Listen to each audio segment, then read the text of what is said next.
President Putin used his power to elect Donald Trump. That's the question behind our new CNN special report, The Most Powerful Man in the World. Zakaria hosts, and he is back with me now. I can't wait to see this. It's going to be fascinating. You interviewed Dmitry Peskov, right? He is a top aide and a longtime spokesman for Russian President Vladimir Putin, and you wasted no time. You asked him about the Trump associates meeting with the Russian ambassador, Sergei Kislyak. Listen.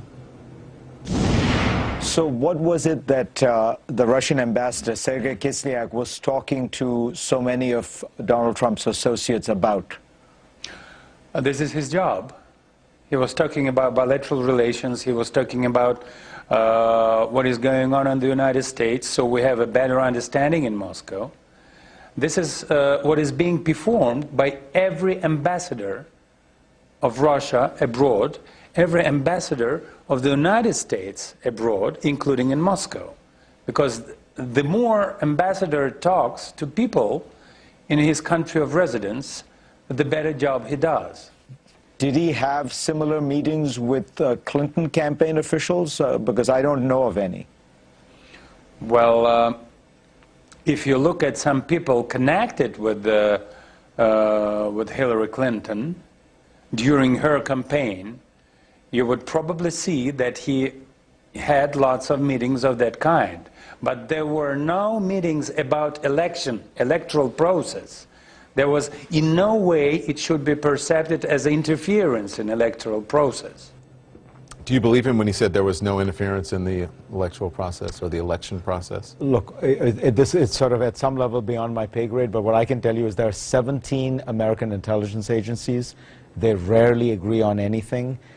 They did not agree, for example, on whether Iraq had weapons of mass destruction. They did not agree on the size of the Soviet economy. 17 American intelligence agencies all agree with high confidence that Russia tried to affect the outcome of the American election.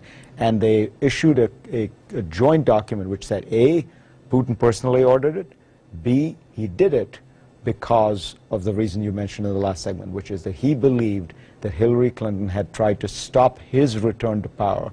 Remember, there was a period where he was prime minister trying to come back as president, and Hillary came out in favor of Russian demonstrations at the time. I have 30 seconds left here, and I hate to give you short shrift, but what can we expect Monday night with this Putin special? It couldn't come at a more timely manner. Unbelievable program that everyone should watch. Well, I think what we really try to explain is who is Putin and what is he after?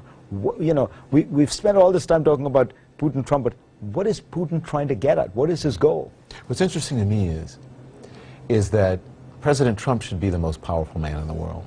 But because of his actions towards Putin, he's made Putin the most powerful man in the world. I think that's true, and I think that it probably, I imagine the title of this documentary will give him no pleasure, but of course he doesn't watch CNN. He'll be watching Monday night, trust. Thank you, Zakaria. I appreciate that. You can see